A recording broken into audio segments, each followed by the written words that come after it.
Everyone tells you that real estate is about location, but here's what they're not telling you. The smartest investors aren't just picking locations anymore. They're using AI to predict which neighborhoods will explode in value before anyone else even notices. While your competition is still driving around neighborhoods taking notes on their clipboards, artificial intelligence can analyze thousands of data points across school districts, job growth, infrastructure development in seconds.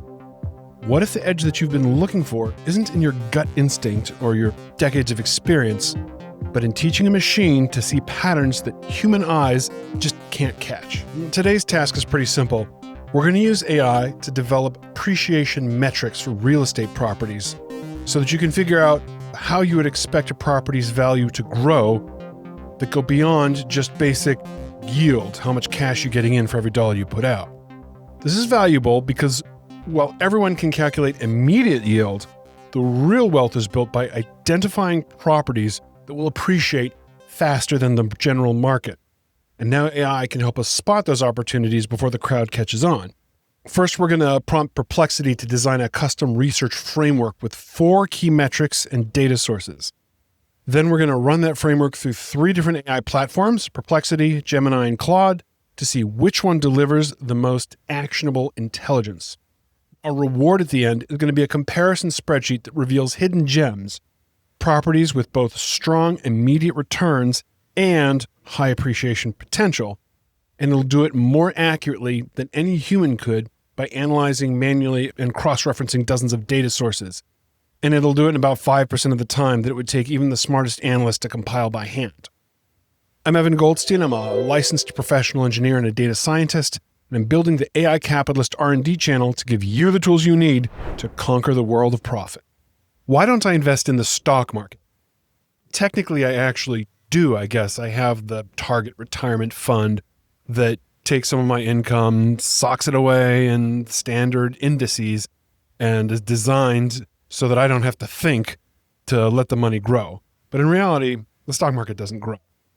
If you look at metrics of buying, say, a bushel of wheat or a rail car full of corn in 1920, and then you were to sell that and then purchase stock in the Dow Jones Industrial Average, and then you fast forward to 2025 and you sold that more than 100 years later, you would have a rail car full of corn. It tracks with inflation. But really the reason I don't is because I don't have an edge in there. Everybody in the world wants to buy stocks because it's liquid, it's quick, it's easy. But because everybody in the world wants to do it, everyone in the world is applying all their knowledge at it.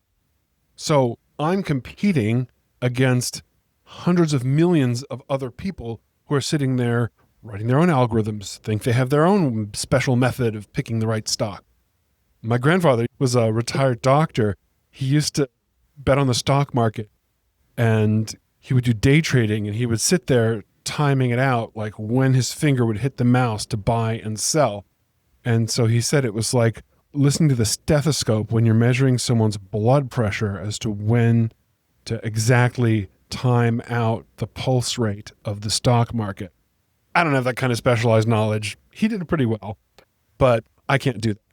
My knowledge base is really in artificial intelligence. So what I want to do today is try to figure out how we could use AI to get a slight edge in decision-making for investing. And I like real estate, so we're going to look at some real estate and see if we could figure out a few metrics using AI to try to get ourselves a leg up on the competition the way that we wouldn't be able to in the stock market.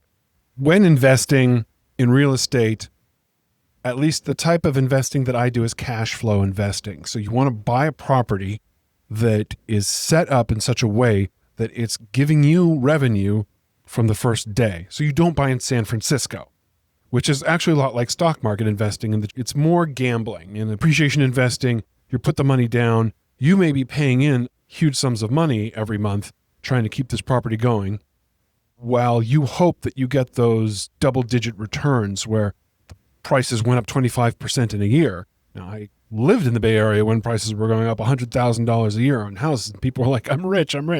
And then 2008 happened, and they were poor. Not my thing. I like stability and returns, and that's a basis for how one would set up an investment. appreciation is important over the long run. And you can get lucky in cash flow investing if you invest in an area for cash flow that it turns out some company moves there, there's some improvement in the situation there, and then it starts to ramp up the prices faster than in the surrounding areas. So when we're comparing properties, and I prepared this spreadsheet previously on an earlier episode where we listed all the properties and we determined which ones had the best cash flow. Say you've narrowed it down to 2, and you want to figure out which one of these has the best shot at getting lucky. Let's try to put the work in where they say the harder I work, the luckier I get. Let's put in a little bit of work to try to get that luck going. So here we are at Perplexity, where all roads begin. I'm going to set up a prompt here. Now, Perplexity has a voice-to-text feature, a dictation feature. I installed Whisper, and it's free, and I find it just works a million times better. It gets your grammar right. It just does a much better job of transcribing. I'm going to prompt you with a series of addresses to use as an example. What I'm trying to do first off is figure out some metrics that I could develop based on data that can be collected from known sources, which can be used as a basis to try to home in on which properties have the best chance of appreciation. So this could be metrics like school district, like what has the appreciation been in the previous year up to this point, unemployment. Think of a few metrics like this, and then I want you to output for each metric. Tell me where the sources for the data can be found. Then I want you to output a prompt that could be inserted into a research agent. This prompt should say, give clear instructions on how a research agent would obtain and calculate these metrics, and then it would output them as 4 columns in a comma-separated value spreadsheet format where I could just copy it and then paste it directly into my spreadsheet in order to be able to compare real estate. All right, let's make that a project here. Off you go. And I'm using the deep research. This is a project within Perplexity. So this isn't just a standard question, and I believe this comes with a pro level subscription. And about 5 minutes later, we're done. So it came up with a description here of what it's doing. Property appreciation metrics is the first metric. The 4 key metrics that it came up with were school district quality, as we told it, and year-over-year change, and it found a data source for it. 2 is local unemployment rate and job growth trends. As we said, you don't want to buy where people are losing jobs, and you always look at the trend line. What's the vector? 3, look at population growth and migration. See, this is taken from the U.S. Census Bureau. Infrastructure Development and Compute Accessibility Score. That's important. That is number 4. And I came up with a prompt, gives me the input, output format for each metric. And the notes here saying only use real data, never fabricate. I'm finding that this is how you do this. There's this whole AI hallucination problem, but if you tell the AI, don't fabricate anything, don't hallucinate, it actually makes it much more honest. It seems to be that it's trying to please you. So it thinks you want to hear a response. And here's the thing that most people miss about AI hallucinations. It's not a bug, it's actually a feature that we can control. And if you're finding this video valuable so far, I would appreciate it if you'd hit the like button right now, because what comes next is where most people make their biggest mistake with AI research. If I'm writing a poem, if it says, I can't write this poem, then you're much less pleased than if it tries to write a poem that it fabricates, right? But in this case, because we're working with hard data, it needs to know in that internal reward structure that you will not be upset because it's trying to make you happy.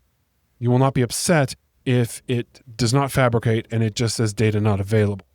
Okay, now let's try to run this bad boy on a few different platforms. See what comes up. All right, so I've pasted this prompt that we developed earlier into Gemini, Perplexity, and Claude, all on deep research mode. Let's make sure this one's it's a Perplexity project in Claude. Yep, research mode is on. Now I'm going to come into my spreadsheet here. I'm just going to copy the addresses. Paste. Go. Gemini has won the speed race. It's put a spreadsheet here. Let's load the whole thing. Okay, Perplexity has come back to me with something I can download, a CSV. Brought it in here into my spreadsheet already. Okay, so these are obviously B and C neighborhoods because the schools are all below average. However, the way I would look at this, first thing, I'm going to come to my cash on cash return. How many dollars do I get out every year versus how much cash did I put in to buy the place?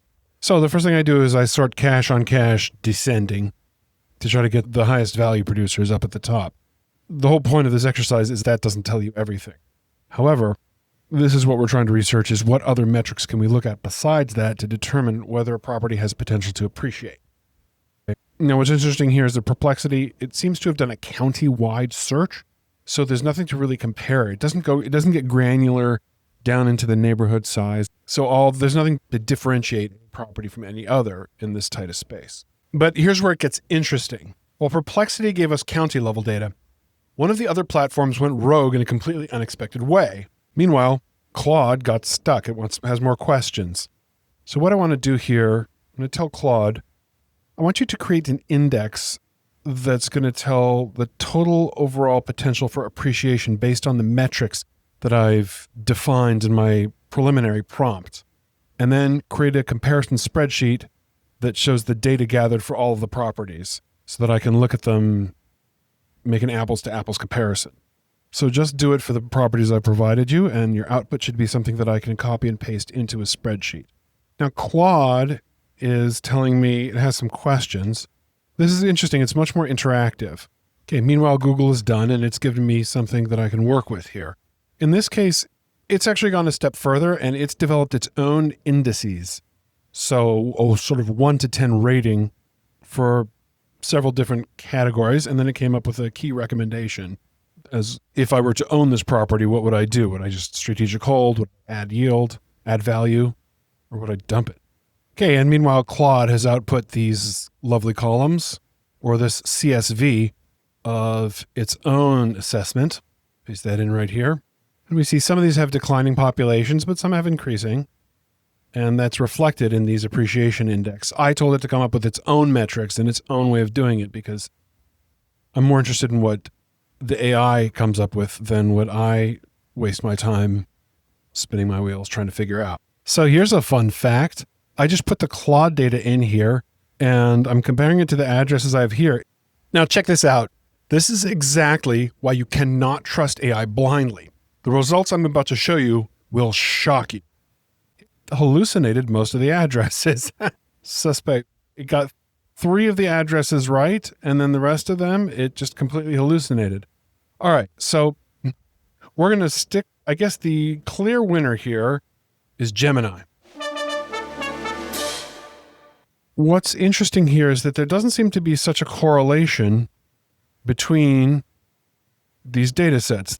So this is the goldmine moment, the insight that separates amateur investors from the ones who build real wealth.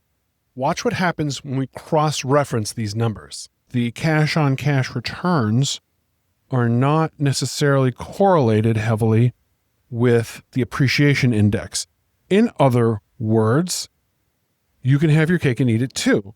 You can pick out the one with the highest cash-on-cash return, the highest immediate yield, and also, look at that, it still has a decent appreciation index. According to Gemini's research, it has a decent index of potential growth. And then you look at this 3.8, where this is not projected to grow. It's just middle of the pack here. So you can find the gems where you don't have to do as much of a trade-off between your potential yield and your potential risk or your future appreciations. And that's why you do these sort of analyses to pick the winners. Because we're winners here at AI Capitalist. What have we learned from this AI experience? 4 things. First, multi-platform validation is essential. Running the same prompt through different AI systems can reveal the strengths and weaknesses and even the hallucinations that you would miss in a single platform. 2, prompt engineering is the new data analysis. By clearly instructing AI not to fabricate and to cite sources, we can dramatically reduce hallucinations and increase data reliability. And 3, AI excels at synthesis, not just search. These tools didn't just find data. They created custom indices They weighted multiple factors and they delivered actionable recommendations that would take human analysts days to compile. Number 4, speed creates competitive advantage. What took us minutes would have taken weeks of manual research across census data, school ratings, employment statistics, and infrastructure reports. So what's novel here that wasn't possible 6 months ago? The game changer is AI's ability to conduct deep research across disparate data sources, census databases, school district APIs, employment statistics, and then synthesize that information into custom comparative indices in real time. 6 months ago, you could ask AI to find information, but you couldn't ask it to look across a lot of different sources, cross-reference them, and then use its own internal judgments to build a whole scoring system like we did today. We're watching AI transition from a research assistant to a research analyst. Now, the pattern is clear here. Wherever you need to make complex decisions based on a lot of different data sources coming in, AI can now serve as your research analyst. It works at machine speed with human-like synthesis capabilities, but you have to watch it to make sure it doesn't go off the rails. If you want to implement these AI research strategies in your specific business or industry, visit aicapitalist.biz. I, Evan Goldstein, and I can provide you with even more customized and powerful AI systems tailored to your unique competitive challenges. Let's talk about how to give you an unfair advantage in your market. This content is for informational and educational purposes only. Nothing in this video constitutes financial, investment, legal, or tax advice. Viewers should not act or refrain from acting based on any information presented without consulting a qualified professional who understands their individual circumstances. While efforts are made to ensure accuracy, no guarantee is given as to completeness or timeliness. All examples and demonstrations are illustrative and not endorsements of any specific strategy, service, or product. Use of the information presented is at your own risk.